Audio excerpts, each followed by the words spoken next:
This next segment, I got to tell you, we have a tendency on this show, I think, sometimes to get spoiled with where we start at a certain industry. This is the show where nothing is off topic. So, first cartoonist we ever had in, Tom Wilson from Ziggy. First sports mascots we ever had in, San Diego Chicken and the Philly Fanatic. I mean, where do you go from there? Kind of a similar thing here, too, tonight. This is the first boxing broadcaster we've had on the show. We've had on boxing journalists before, and our good pal Rich Mancuso among them here, and I think Rich might have had something to do with helping us set this up tonight. We're very grateful to him for that. But the FDH New York Bureau, Steve Cervillo, did a great job in setting this up here for him, for us tonight to be able to get him. This gentleman, you can hear him on ESPN regularly. He's got one of the highest profile perches in the business. You can hear him during the Olympics every 4 years on NBC Sports. He's been a great trainer in the game as well, climaxing his career with the heavyweight championship of the world with Michael Moore. I can only be speaking, of course,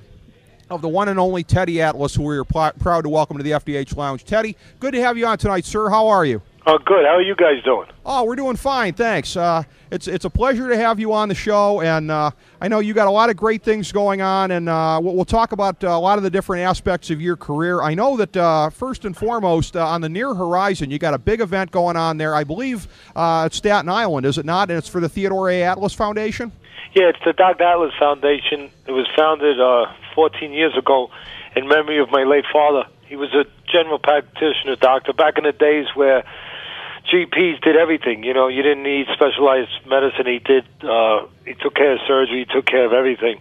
And he founded 2 hospitals on Staten Island. One of them only had 20 beds in it to take care of people that couldn't afford hospitalization. He basically put them in the hospital for free. And he did house calls till he was 80. He was charging $5 for a house call. Half of the patients during the course of a day he didn't charge because they didn't have insurance. And he did that for, like I said, for 55 years. And I just thought that somebody who lived their life that way should be remembered. So I started this foundation 14 years ago, and I figured we'd do house calls. You know, we'll take care of the people that fall through the cracks. And we won't have any administrative costs. We'll have all volunteer. And so far, almost $4 million we've raised and given away over the 14 years. And it's directly to people that have needs, whether it's a family that has a sick child with cancer. And a lot of it is geared towards sick children. You know, they have a sick child with cancer and the insurance isn't taking care of the medications, or the insurance is not taking care of all of the treatment program. We step in, we take care of the treatment program, or we fly a family out of state to take care of, you know, maybe finding a treatment program that is suited for the illness that their child has. They can't afford to get out of state. We take care of that. We put them up in a hotel. Or it's a food pantry that we run. We feed 400 families a week, make sure the kids don't go to bed hungry. Or whether it's to get a wheelchair, or like last week we put a handicap accessible ramp on the side of a little ranch house that has a family that has an 11-year-old that's a quadriplegic, and we took care of that. Again, the insurance doesn't take care of that. We step in, and the whole mission statement, the whole idea of the foundation is to take care of these things directly without the people losing more than they lost already. They shouldn't lose their dignity. They shouldn't lose their pride. They shouldn't have to go through mountains of paperwork. We make sure that it's legitimate. We do our work. We do our due diligence, and then we act on it. And I think that was the thing that kind of stuck with me as a kid from my father, is that when he did all these house calls and he took care of all these people for free, he made sure that he understood about the human element of it. He didn't make them lose their pride. He always let them make them a cup of tea. He always let them give them a piece of cheesecake. You know, he had a little bit of a sweet tooth. And this way they felt like they were giving something back, and they felt better about the service they were getting. And that's pretty much the way we run the foundation. We do it every day of the year. We probably get 20 to 30 cases a week. And we need people. We need the public out there to help us do what we do. Tremendous stuff. Much smaller scale, a memorial foundation for my mother, you know, and I can really relate to this, that when you have a very meaningful person in your life like that, that you have to try to take this inspiration from it and run with it in that way. Of course, with your book, Atlas, From the Streets to the Ring, A Son's Struggle to Become a Man, I know you go into some detail in there about as you went through the course of your life and some of the tribulations and everything, absorbing those lessons from your father and everything, and ultimately that helping you to become the kind of man that you are today. Yeah, I hope I'm a decent man. You know, I care about other people. I care, of course, at home about my own family and trying to teach them the right things. And whatever good I do possess, and hopefully it's something of some substance, I did learn a lot of it from my father. And, you know, I think the best teacher is by example. And he wasn't a lecturer. You know, he didn't talk a lot. I wish he did talk more, but he didn't. But he did things, and I saw them, and I was impressed by them. And I think through osmosis sometimes, you know, you absorb things. And when I would see him taking care of these people, one story that stuck with me, and again, he never ever talked about it, but I remember it was Christmas Eve, and the only way I could be with my father was to hang out in the office or do house calls. There was just no other way I could be with him because he wasn't around that much. So I'm in the office. It's pretty packed, and because he took care of everybody, so he had a very busy practice. And like I said, when you don't charge, you're going to get a lot of people that are going to come in your office. And he just took care of this young girl. She looked like a girl. She had about 4 kids, and she was very young. And it was obvious that she was alone, that she had no husband in her life. And he's taking care of them. And I remember he was giving them free medication because that's what he would do. He understood that a lot of these people, even though he treated them free, they couldn't fill the prescription. They didn't have the money. If they didn't have the money for the doctor, they definitely didn't have the money for the prescription. So he would go and he would give them free medication. And I'm watching this girl, and I was young. I was probably around 11, 12 years old. And I'm watching her, and I realized that she doesn't have money. And at some point, I realized that she's getting nervous as the end of the examination. He took care of all the kids. He took care of her. And she's getting nervous because she don't know how she's going to handle it. And before it got to that point, my father said, there's no charge today. And he knew that he was relieving her of what her conscience was telling her, am I going to run out of here? You know, how am I going to handle this? And he never let her get to that point. And then when she left, he's busy with a whole bunch of patients, and he was like the absent-minded professor. All of a sudden he says to me, I'm not thinking it's Christmas Eve. He turns to me, he takes some money out, he gives me a $50 bill, and he said, go find her. She's probably on a bus stop because he realized that she probably didn't have a car, and go find her and give this to her. And that's all he said. And I remember I ran down there. I thought I was on a special mission. I couldn't wait to find her. I was looking all over the place, and there she was. I went around the corner, and she's at the bus stop, and I went up to her, and I said, the doctor said to give this to you. And she started crying, and that always stayed with me. And hopefully, like I said, if I do anything good, it's through those kind of lessons. Not talking, not speeches, but seeing that kind of living, that kind of behavior. Well, that's tremendous, and that had to make you feel so good to be able to do something like that. And I'm curious on this vein of thought, Teddy, as far as the good in people and some of the complexities that come up sometimes here. I haven't seen in any of the research that I've done on you or anything that I've ever read about you, any of your thoughts.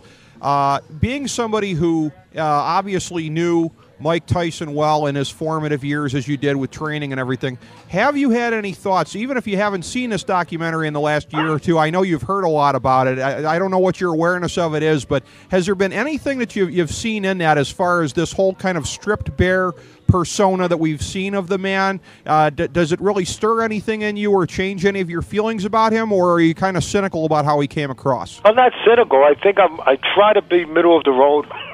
I think I'm honest about it, and I think I'm realistic about it. I mean, I did start him when he was 12 years old to the age of 16, so I know a little bit about him. I trained him every day, and I trained all the fighters for Cus D'Amato at that point. I wound up walking away from him and from Cus because of the what I thought was the lack of discipline with him that was going on, and the different standards that we were given to him and treatments that we were given to him compared to the other kids in the gym, and it was getting a little out of control. And I wound up walking away from there, and it was not a good situation when I walked away. I was forced to make a decision. I made a decision that at that time I thought I needed to. But looking at this, and it's not in any way, I don't think, anyway, I hope I'm good enough to control my emotions and say that it's not based on anything other than what I truly have seen and what I truly believe, is that he's always been a chameleon. He's always been a survivor. I mean, as a kid when he was 10, 11 years old, You know, he was robbing old ladies in the projects. He was 190 pounds when I got him. He was 12, and he was all muscle. So obviously he was phenomenal physically, not emotionally, but physically. He was a pretty special specimen. But you know, there's a guy that used to go into the projects in Brownsville there in a rough area, and he used to say to the old ladies, they'd be going to the elevators with you know, bags of groceries, and he'd say in that lispy voice, and you always wonder if that's where it started, because it was with a very, you know, soft, vulnerable, sort of a safe voice, and he would say, "Ma'am, can I help you with your groceries?" And most of the time they would be glad, and they would go to give him the groceries. They get into the elevator, and he would knock them out, and he would steal their money. And he wound up going to jail, you know, at the age of 12 for many of these offenses. And we wound up getting him out of Tryon, which was a juvenile detention center that he was in, which was 30 miles north of Albany. And, you know, he started the journey of becoming a champion, a prodigy, and a world champion fighter, the youngest at all time, less than 21 years of age. But during the course of the time, I always noticed about him that he was a guy that obviously had emotional problems, was a guy that had problems with authority, with rejection, with different things. And we understood his background, and we did what we had to do to compensate for that, and at the same time try to bring him up with the right amount of discipline and everything. But he was always a chameleon. He was always a guy that knew how to survive the moment. We found out that when he was a kid, he used to go into the abandoned buildings, and actually he was picked on by all the toughs in the neighborhood. Actually, his nickname wasn't Iron Mike back then. It was Stinky Mike, because he didn't bathe, he smelled. People used to make fun of him. And he used to hide in between walls because they were abandoned buildings. And just think about that for a minute, what that does to a human being, what does that does to a psyche, what does that do to a person, you know, his humanity. He's hiding in between walls as these tough guys are looking for him to beat him up. And then later on he becomes this fighter. And I always thought that he was the kind of guy, when he dealt with the press, he would talk real nice. And then when he was around a different kind of people, he would talk another way. He was when he was getting ready to fight Lennox Lewis and different fighters, and he thought he had to intimidate them, he would say things like, "I'm going to eat your children. I'm going to rip your heart out. I'm going to step on it. How dare you talk to me that way when you know I'll kill you for it?" And I remember when he said those things, those words were very familiar. And then I realized where they came from. They came from comic books. They came from Superman, movies, where Lex Luthor said, "I'll kill you for saying that," or "I'll rip your heart out." And he took it from all these kind of places. He had no identity. This is a guy that his identity would be what it had to be. He would say what he had to say for that moment. If he had to be good to a newspaper guy, "Yes, sir. Yes, Mr. Katz. Yes, Mr. Cosell." Whatever he had to say. And then when he had to act that way, he would act that way. So when I saw that documentary, it was nothing strange to me. To me, it was manipulation at its best. It was the same old Mike Tyson saying what he had to say to survive the moment. Now he doesn't have a career athletically anymore. He needs to get people to invest in him in a way where he can make some money in this way. And what does he do? Well, he acts like a chameleon, and he says exactly what needs to be said for that moment. So, again, you could say it's harsh, you could say it's sour grapes, but I tell you, honestly, it's just my experience with Mike Tyson that I'm saying that. Well, those are great insights from somebody who obviously, knows him very well. As you said, saw him in the formative years. And I've read another quote of yours where you were talking about this, about training Michael Moore to the heavyweight championship. Because it's funny, we've all got this alternative history in our heads, of what would have happened if things hadn't gone off track and everything like that. And it had to be really great for you that you were able to train somebody to the heavyweight championship really on your own terms and not have to stay with somebody like Mike Tyson after it became past the point of being tolerable for you.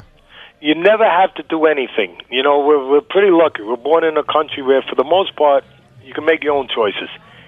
Sometimes you got to live with those choices too, but you can pretty much do what you believe you want to do. and to the extent that it's allowed, and to the extent that it's legal. And I made a choice to walk away from him. You know, I didn't want to be part of that. And doesn't make me a good guy, doesn't make me a bad guy.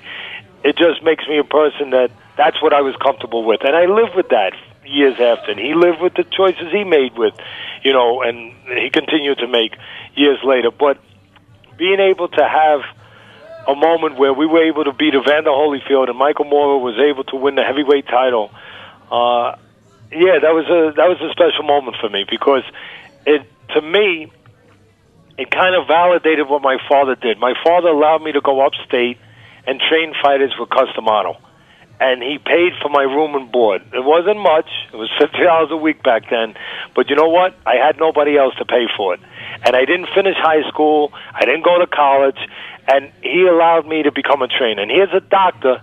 What must he have been thinking? He wanted me to be a lawyer. You know, a lot of people wanted me to be a doctor, and here I am. I'm becoming a boxing trainer. And the best thing about winning the heavyweight title with Michael Moorer, it allowed me to do a lot of things for my family. But the best thing about it was, to me, that was graduation day. My father had just died, but I believe that somehow he was watching, and it was my way of being able to say, hey, Dad, you didn't get to go to a college graduation, and, you know, I'm sorry you didn't, but you get to go to this graduation. I got the heavyweight champ of the world, and you know what? I understand how to live the right way. I understand how to behave like a man, and thank you. Well, wow. I mean, that's a very poignant kind of capstone on that. That's I didn't know the full extent of that. That's a very emotional thing that had to have happened for you.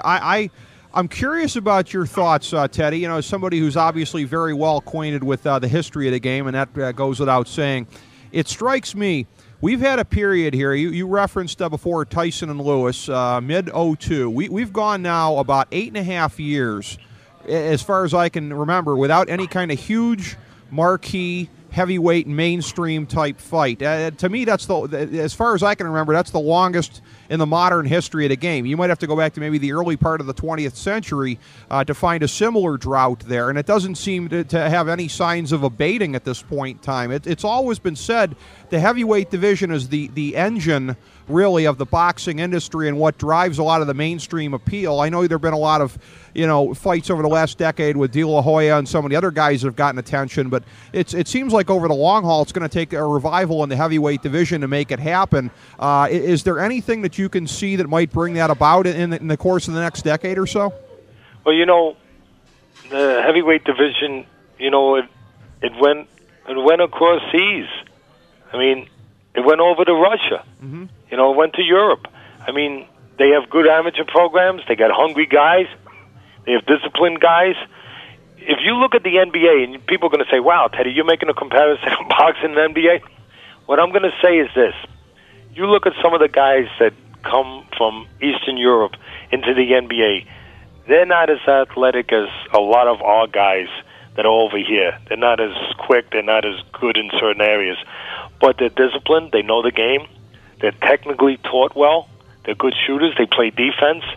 And they behave like good teammates, like good, solid basketball players. They have the understanding of that philosophy.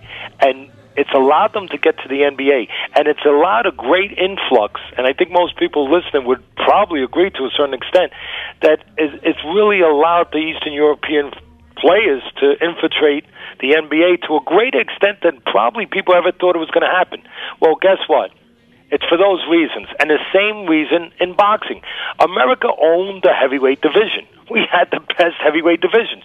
Joe Louis, Rocky Marciano, you know, Sonny Liston, Muhammad Ali, Mike Tyson. We had them all. We don't have them no more.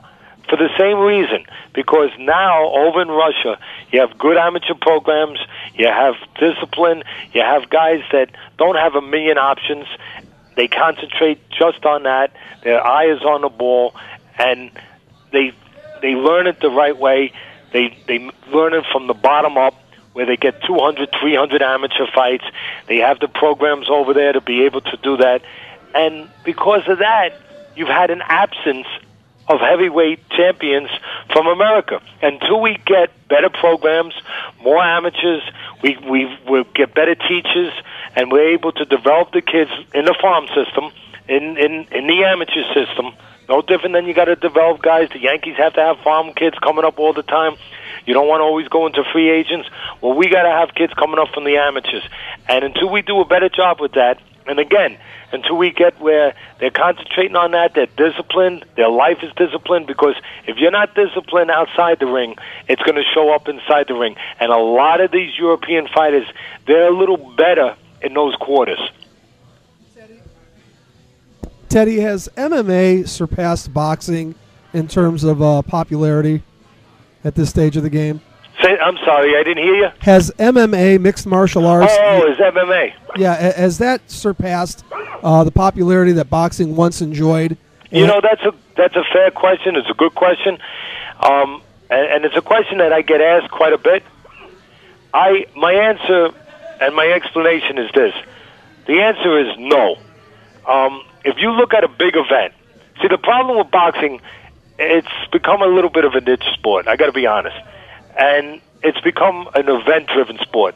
When Pacquiao was fighting somebody, when De La Hoya used to be fighting somebody, when Mayweather was fighting somebody, everybody come out. It was like our own little Super Bowl. Maybe we had 2 Super Bowls, 3 Super Bowls a year, maybe.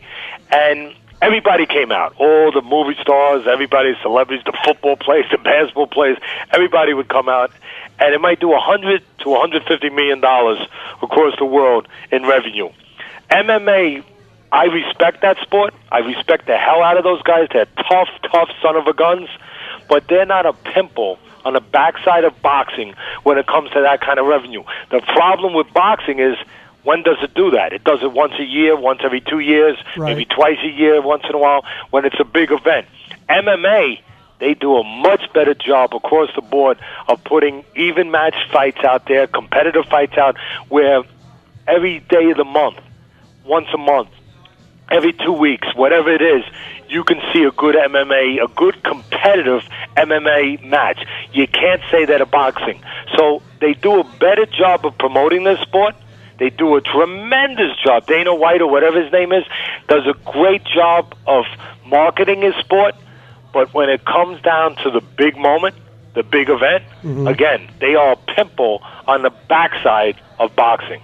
Well, Teddy, it's interesting that Paul's question was about MMA, because that was what I was going to ask you about. This will be a follow-up then based on what you said, because it seems to me the big advantage that MMA has got with the consolidation you've seen in the UFC, they don't have the alphabet soup type chaos that you have in boxing. I mean, Pacquiao and Mayweather, let's face it, if they were in UFC, that would have happened a year ago. I mean, you have a few outliers like Fedor and a few guys that are outside of it, but by and large, you get to see the big things you want to see in there. How can boxing eventually, and this has been the age-old thing, and it's only gotten worse over the decades here, can boxing have any kind of consolidation in the ranks to be able to compete on a more even footing in terms of the fights that everybody does want to see?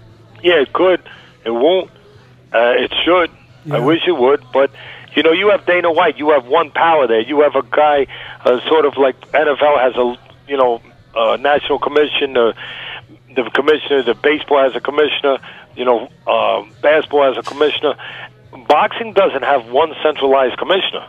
They got all these BS state commissions that some of them have no teeth at all. It's ridiculous, and they have different rules all over the place. There's no unilateral conformity with the rules, and more importantly, with the enforcement of rules, and the enforcement of a standard of their product. And that's the thing that's missing. I mean, Dana White makes sure that the best guys are fighting the best guys, so the public is always going to be going out there to watch it. There's going to be interest. There's inspiration for the fan to go watch because the best guys are fighting each other. There's nothing in place to make sure that happens in boxing. You have these separate power brokers, whether it's Don King or Bob Arum or any of these other guys that you want to name that are the flavors of the month, the flavors of the year that come along, and they're just taking care of themselves. They're not taking care of the sport. See, one thing about when you have one commission, you're making sure that the sport across the board is as healthy as possible and that the public, that the audience, the fans are going to be happy. That's not what these guys are doing. They're making sure that we get ours, that we take our guy, We maneuver them with our relationship. There's too many of these guys have relationships with HBO, with Showtime, and because of those relationships, they're buying their fights. They're not buying other fights. Because of their relations with the alphabet organizations, the WBC, the WBA, the IBF, they're all corrupt. And because of their relationships, not the merit of what the fighter does, but their relationships, they're getting rated and they're getting put into certain positions where the public at the end of the day is not getting the best matches possible out there. Now, if you had somebody that cared about the entirety of the sport and the entirety of all the fighters, well, then they could demand that there's a better system. But I don't see a national. I was fighting for a national commission with John McCain, Senator McCain from Arizona, years ago. And he tried a little bit, right, but it never came to fruition. I think, Ted, for me, as a boxing fan as I am, the most frustrating thing for me is that I remember back in the 80s, no matter the weight class, there was always a great fight with great fighters. You had Salvador Sanchez, the late great Salvador Sanchez, Alexis Arguello, Aaron Pryor. Those two fights were legendary. You had obviously the Mike Tysons. You had the Sugar Ray Leonards, the Thomas Hearns, the marvelous Marvin Haglers. My point is that back then it didn't matter the weight class. They made special events, which is what MMA is doing now, and you don't see that anymore in boxing. And for me as a fan, it is amazingly frustrating because there are talents out there right now that 95% of the public don't even know exist that are on par with some of those names that I've just mentioned. There's a lot of good fighters still out there, but unfortunately, they're not fighting top fighters where you're being able, as you just said, you're being able to see those fights and identify with those fights. There's not as many good fighters as there was years ago. I disagree with you with that a little bit because there's not as many clubs, there's not as many, places and gyms, not as many good teachers around, not as many fighters around, places to develop for those fighters.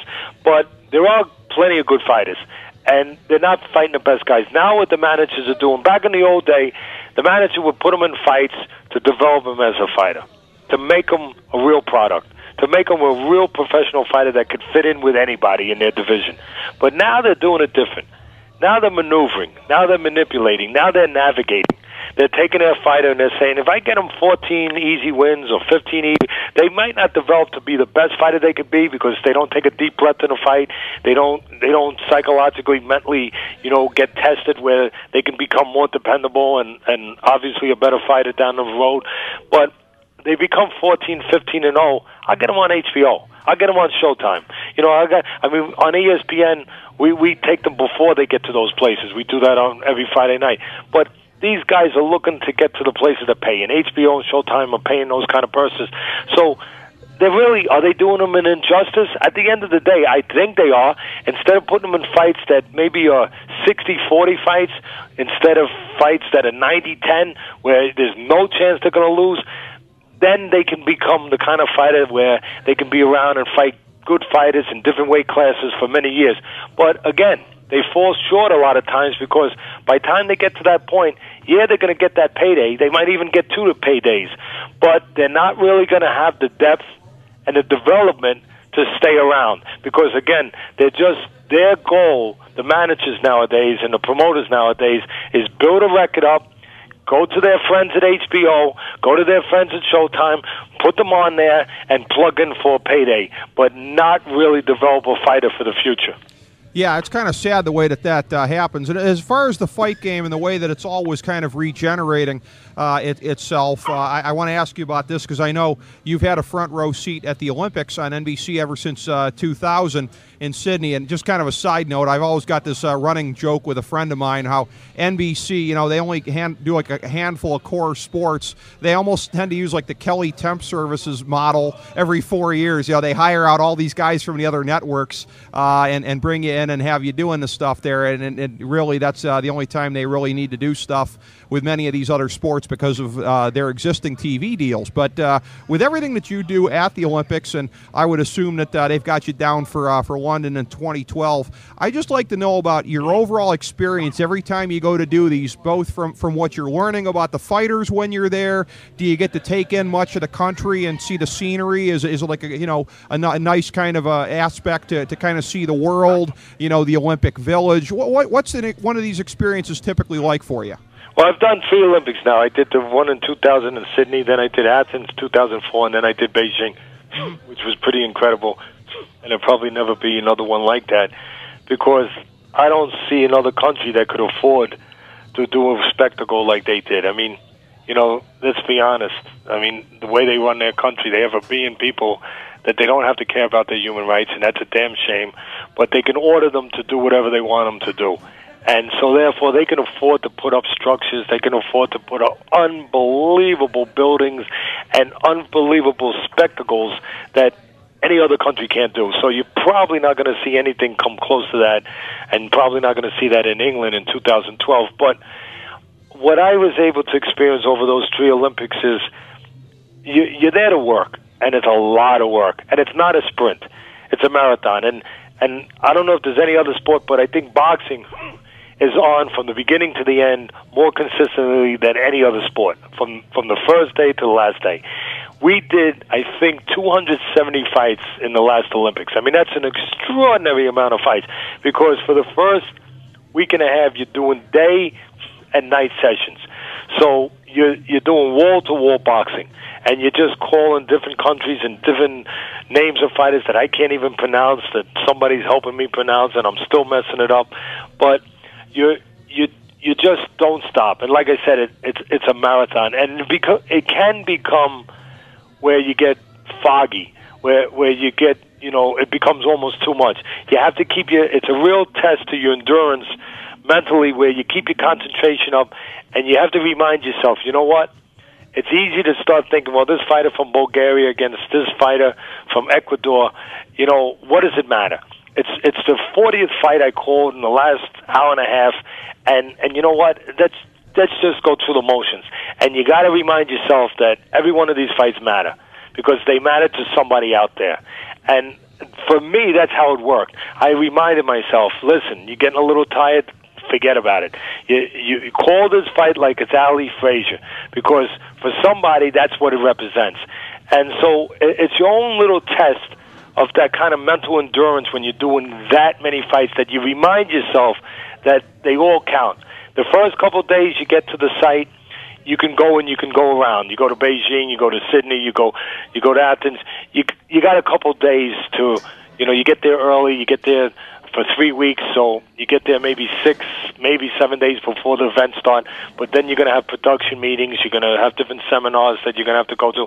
So you got a couple of days where you can go around and you can enjoy, the country and be able to see the history and the things that are there. I enjoyed that in Athens. I enjoyed that in all the places. But then real quick, it becomes time to go to work. And once it becomes time to go to work, like I just tried to describe to the audience out there, you are working 24/7. I mean, you don't have time to go out and do anything else. And it's an experience where you get to appreciate the different cultures. You get to appreciate the different prides of people, how much boxing, sport in general, but how much the Olympics, and in this case boxing, means to these people. I mean, some of these kids coming from some of these countries, if they win, they instantly, matter of fact, some of these, it's the only sport that the country has representing them, because the country is so small and doesn't have the resources to send other athletes. So if you win a medal, a bronze, a silver, or a gold, you're instantaneously, you go from being a person that's very poor in a very small country to where you're a star overnight. A lot of the countries, they have stipends where they give $100,000 or maybe $200,000 if you win a gold medal. You get a movie deal.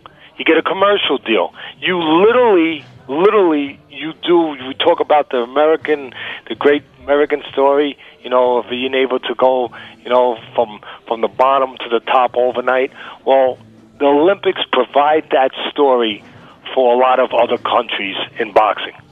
Yeah, it's an amazing spectacle to watch, and it's got to be so cool to broadcast. And I know from when we've had Kenny Albert on, he's talked about how much, Olympic hockey, that's been one of his favorite broadcasting gigs he's ever had. I mean, you guys who have gotten to cover the Olympics like this, it's got to be just one of the absolute pinnacle things here.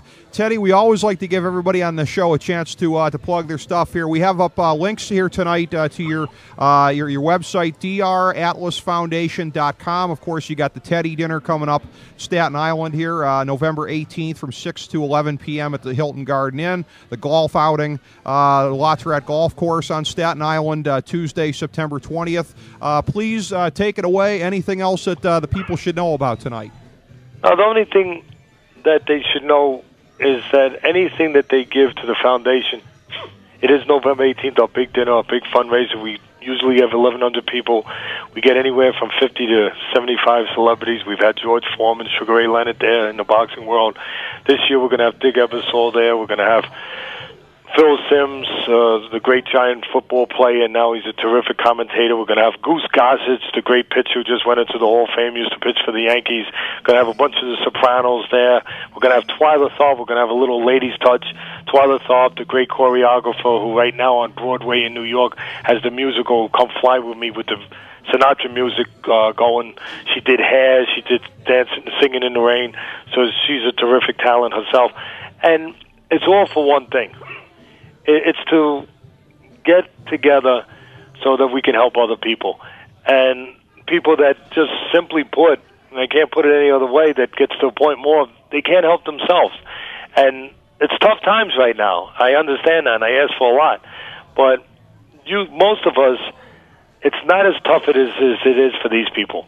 These people that are sick or have somebody in their home that's sick, and they're not able, to take care of those people. They're not able to provide for those people. I'll tell one story. We had a kid. It was a kid that's mentally challenged, and he also had cancer.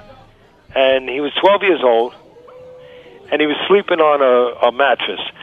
Single mom, living in the projects, and sleeping on a mattress and going to chemo treatments during the day. And so somebody brought it to our attention. We decided to do a Dr. Atlas Foundation little home makeover. And while he was out to chemo, we went in there with a whole team of guys, good people, all volunteers, with the foundation that provided what we had to provide. And we went in there and we painted the room up. We also took care of the rest of the apartment. We put a stereo system in the apartment. We did. We helped him with the refrigerator. We did a few things, but for his room, we found out that he was a big pirate fan. So we got an artist that went there and painted a giant mural of the Pirates of the Caribbean. Really did a beautiful job. We put a bed in there. We put a stereo system in there. We put a color television in there. We put a desk in there, and we waited for the kid because we're a little selfish. We want to be able to see the joy of the kids. And we waited. And when he came home and he saw that room, he thought like a genie came out of a bottle. He couldn't quite understand how it happened. And he was hugging his mother, and he was all happy, and his mother's telling him to thank me. And he's coming over, and he's thanking me. And when he calmed down, I told him, listen, it's not me, really. So he says, well, who is it? I said, it's a bunch of people that you're just going to have to trust me. There's a bunch of people out there that really care about you. They actually love you. And they told me to go and make sure that you would have all these things in your room so that you would be happy, you would feel good, and you'd be able to watch your favorite shows, and you'd be able to sleep on a nice, comfortable bed. So there's a bunch of people out there, always remember that care about you and that are thinking about you. And that's what the foundation represents, a bunch of people that allow us to go make a difference in somebody's life. Oh, that's a tremendous story, Teddy. I mean, I'm not going to lie to you. I mean, that kind of makes it a little hard to stay composed hearing something like that. That's a great story. It's a great example what you do, and we're behind that 100%. We'll do whatever we can to help promote this thing now and going forward. And I have to say, through 122 episodes of our program, I mean, you're one of the strongest guests we've ever had. There's so many clip and save moments from this conversation with you tonight, Teddy. You're always welcome back, sir. We would love to have you back sometime. Thank you so much. Well, thank you. Thank you for allowing me to talk about something that's important to me and allowing that to happen. I appreciate it. Oh, thanks, Teddy. God bless. We'll continue to promote this for you. Thank you so much. The great Teddy Atlas, everybody, boxing broadcaster, trainer extraordinaire. I mean, I had high expectations, but I love whenever I have high expectations and they somehow still get surpassed. May I use some wrestling vernacular? Yeah. There were many shoot moments in that interview tonight. Yeah. He put it out there. He just said, look, they're corrupt. Boxing is corrupt. Yeah. I mean, this is a guy that's right in the middle of it. Yeah. This is a guy that's been to the pinnacle as far as a trainer goes. Yeah. He knows the deal. Yeah. He knows that there's scumbags like Don King and Bob Arum and everybody else in these alphabet soup organizations that are out there. And to me, that's the biggest thing, because I'm a pretty casual boxing fan. I'm a pretty casual MMA fan. I can't get invested as much because you're not even going to see the stuff anyways. Roy Jones Jr. had a great career. Maybe what did he fight, like one or two guys along the way of any substance? Right. I mean, say what you will about UFC, you don't see that, and he conceded that as much. I mean, Fedor and one or two other guys are like the outliers. If you want to see big fights there, they happen. Rick, I've been a boxing fan. I was a huge boxing fan since the Jerry Cooney, Larry Holmes pay-per-view fight. That was one of the first pay-per-view fights that I don't know if you remember back in the day. The old Channel 61 had a pay-per-view service called Preview. Yeah, okay. And we got that at the house to specifically get the Holmes-Cooney fight. And I was hooked on boxing. The Alexis Arguello, Aaron Pryor matches that I referred to when we were talking to Teddy. I mean, MMA has got all of that stuff every month. Yeah. It doesn't matter what the weight class is. Now, are people going to get more hyped up for the heavyweights? Of course. Right. People want to see Brock Lesnar more than they're going to want to see a Tito Ortiz or whatever. You know? But those lighter weights still draw revenue, and they still put on great matches in MMA. Back in the days of in the 80s and early 90s, you had fights like Pryor, Alexis Arguello, Salvador Sanchez, one of the greatest lightweight champions ever. Right. You know, and there are talents like that out there today. Right. And the public doesn't know about them. It's just a shame because it's such a mess out there, which Teddy alluded to. It's the one commonality of MMA and boxing is that heavyweights move the needle like nobody else. And again, and to give a quick promotion ahead to next week with the Pantheon, which we'll be devoting the entire show to except for fantasy, we did a past Pantheon, a perfect example of this. Somebody that I voted for the greatest MMA fighter of all time. He came up just short in what was some very spirited balloting last time, GSP. But he doesn't move the needle like the heavyweights do. Nobody's, I got to catch the latest George St. Pierre fight. You know, part of it is because he's been kind of dominant. But even aside from that, you know, Brock Lesnar was a pretty dominant heavyweight, and that didn't scare people away. People wanted to see him pound people and beat them up.